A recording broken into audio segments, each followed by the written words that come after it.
Здравейте хора и добре дошли в новото ми видео. Днес ще ви обясня как да билднете Castle, какви трябва да са нейните артефакти, които да използвате и какви герои може да използвате, за да отключите нейния пълен потенциал.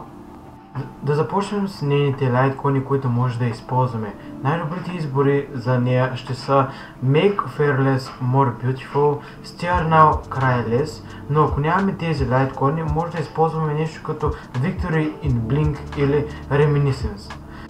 Артефактът, в който трябва да се целите е Poet of Morning, а като за орнамент Bone Collection Serene Demence. Статовете трябва да са ви Body Crit Damage, обувките е HP, Planner Shape трябва да е Quantum Damage бонус или HP, разбира се по ваш избор, и за Ring Rope да е HP. При съставянето на тим може да използвате Triby, Sunday, Pela, Laucha, Gallagher, където те ще отключат пълния потенциал на героя, така че Castle да е един от най-добрите ви юнити за момента в Honkai Star Rail. Това ще е от видеото. Ако ви е харесало, не забравяйте да оставите по един лайк и subscribe, и това ще е от мен. До скоро и до нови срещи!